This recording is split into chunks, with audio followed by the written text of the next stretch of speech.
दोस्तों, कल के दिन राहुल गांधी ने बड़ा ऐलान कर दिया, या यूं कहें कि कांग्रेस पार्टी ने बड़ा ऐलान कर दिया, क्योंकि दिल्ली के अंदर मोदी सरकार को घेरने की पूरी तैयारी शुरू हो चुकी है। महज 10 से 15 दिन के भीतर ही दोस्तों लाखों लोग दिल्ली की सड़कों पर उतरने जा रहे हैं। और वहीं दूसरी तरफ इस लड़ाई को आगे बढ़ाते हुए हरियाणा के अंदर वोट चोरी के खिलाफ लगातार नारेबाजी की जा रही है।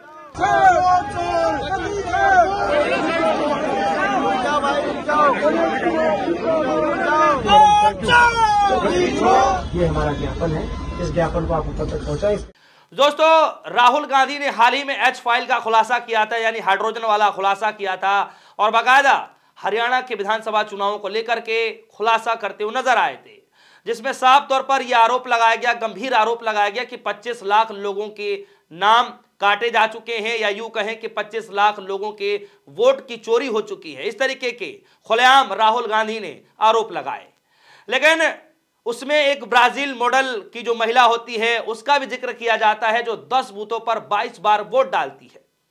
उसको लेकर पूरे हरियाणा प्रदेश के अंदर हर जिले में दोस्तों, जब से राहुल गांधी ने खुलासा किया है, ठीक उसके अगले दिन से ही हर जगह पर विरोध प्रदर्शन की तस्वीरें निकल करके आ रही हैं।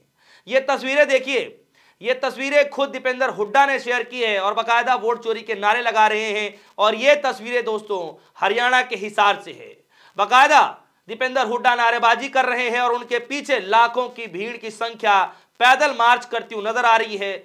बाकायदा हाथों में पोस्टर है, बैनर है, राहुल गांधी की तस्वीरें हैं और वोट चोर गद्दी छोड़ के नारे लगातार लगाए जा रहे हैं। सबसे पहले आप ये नारे सुन लीजिए, क्या कुछ कहा जा रहा वो भी सुन लीजिए।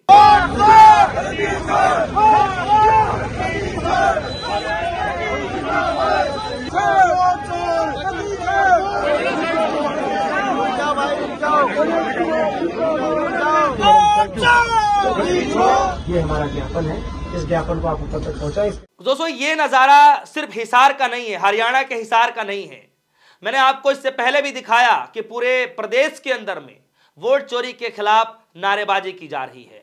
और न सिर्फ नारेबाजी की जा रही है, बाकायदा कैंडल मार्च किया जा रहा है, ज्ञानेश कुमार के खिलाफ नारेबाजी की जा रही है, दफ्तर के बाहर प्रदर्शन किए जा रहे हैं, पुतले फूके जा रहे हैं। इस तरीके की लगातार खबरें आती जा रही हैं। और देखिए, इसी खबर में मैं आपको बता दूं कि बाकायदा आज से ठीक 4 दिन पहले जो हरियाणा के पूर्व मुख्यमंत्री थे, उन्होंने बाकायदा किस तरीके से चुनाव पर जो बातें कही दोस्तों, हर कोई सहमति जताते हुए नजर आया।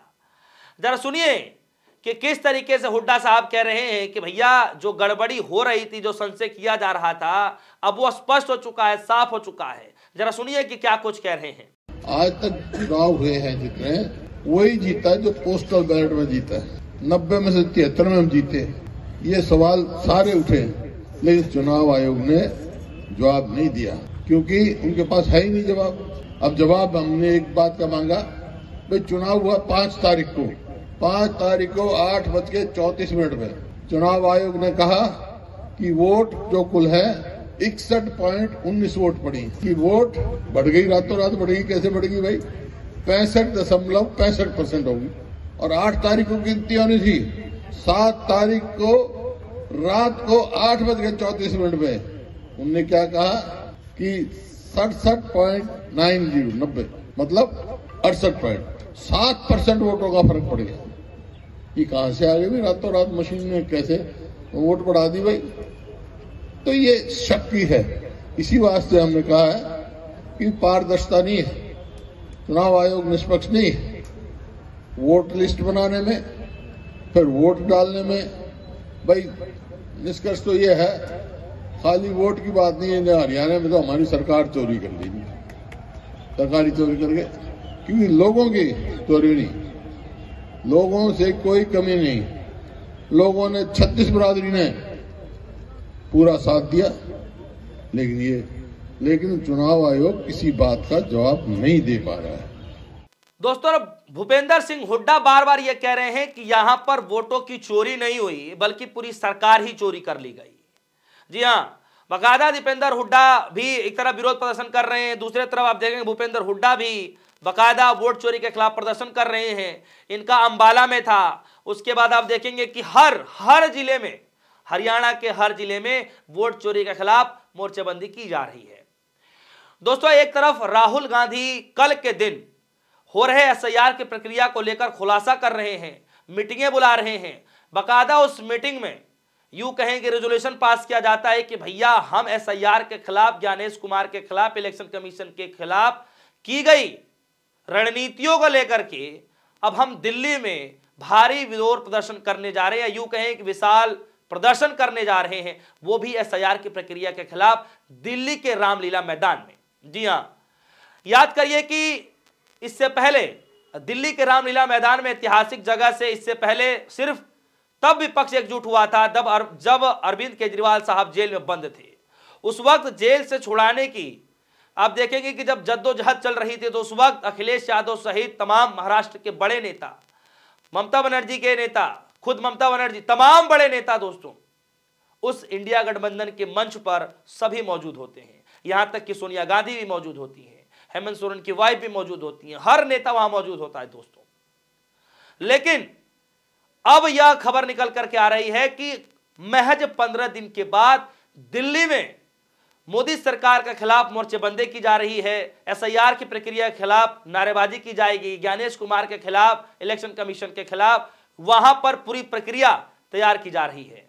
यानी दिल्ली में महज 15 दिन के बाद लाखों की संख्या में लोग सड़कों पर उतरकर भारी विरोध प्रदर्शन करने जा रहे हैं।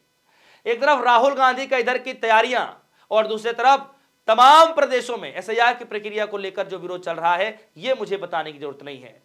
मैंने आप सभी को पहले भी खबरों में बता चुका हूं कि तमिलनाडु में विरोध चल रहा है और इसके साथ ही साथ आप देखेंगे कि एसआईआर की प्रक्रिया का पश्चिम बंगाल में विरोध चल रहा है, केरल में चल रहा है और धीरे धीरे जिन 12 राज्यों में एसआईआर की प्रक्रिया लागू की गई है उन्हीं 12 राज्यों के बड़े नेताओं के साथ राहुल गांधी जी बकायदा प्रेस कॉन्फ्रेंस करते हुए, मीटिंग करते हुए नजर आए और पूरी प्रक्रिया की जानकारी देते हुए पवन खेड़ा साहब ने जो कुछ कहा मैं ऑलरेडी आप सभी को दिखा चुका हूं कि किस तरीके से पूरी से लड़ाई को लड़ा जाएगा, पूरा रोड मैप, ब्लूप्रिंट सब तैयार किया जा चुका है।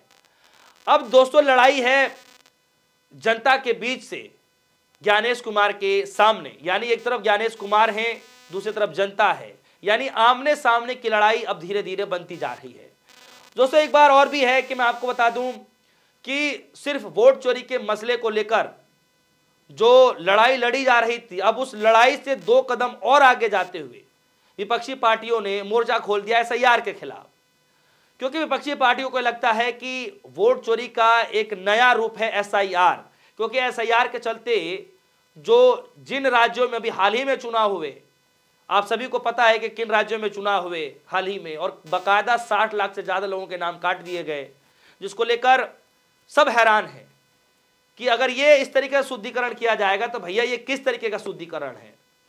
तो एक तरफ एसआईआर की प्रक्रिया का विरोध हो रहा है, दूसरे तरफ आप देखेंगे कि वोट चोरी के मसले को लेकर के विरोध प्रदर्शन किया जा रहा है, और तीसरी तरफ दिल्ली के अंदर दोस्तों, दिल्ली के अंदर लाखों की संख्या में लोग बहुत जल्द उतरने जा रहे हैं और वहां पर राहुल गांधी मौजूद होंगे, कांग्रेस पार्टी के तमाम बड़े दिग्गज नेता भी मौजूद होंगे और खबरें कुछ ऐसी भी आ रही हैं कि तमाम विपक्षी पार्टी के नेता भी दिल्ली के रामलीला मैदान में ज्ञानेश कुमार के खिलाफ, एसआईआर के खिलाफ पहुंचने जा रहे हैं।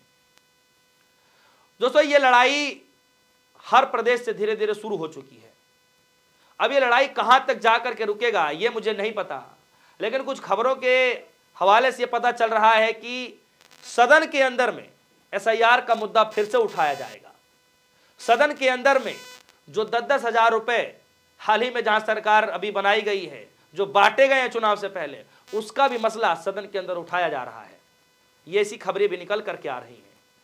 दोस्तों क्या सच में इस लड़ाई को अब गंभीरता से पूरा विपक्ष लड़ने को तैयार है? क्योंकि अब तक जल्दबाजी में सिर्फ देखा जा रहा था एसआईआर की प्रक्रिया को कि इसका क्या फायदा होगा, क्या नुकसान होगा, लेकिन अब आंकड़े, नतीजे सबके सामने आ चुके हैं। तो अब पहली वाली गलती तो शायद विपक्ष नहीं करेगा। दोस्तों आपको क्या लगता है कि राहुल गांधी की एक तरफ की रणनीति, वो दिल्ली के अंदर महज 15 दिन के भीतर 15 लाख से भी ज्यादा लोग बताए जा रहे हैं कि उतरेंगे, हो सकता है कि लाखों लोग भी उतरें, कितने लाख लोग उतरेंगे ये तो आने वाले वक्त पता चलेगा। दूसरी तरफ तमाम राज्यों में इलेक्शन कमीशन के खिलाफ विरोध प्रदर्शन जारी है। दोस्तों इस खबर पर आपकी क्या राय है?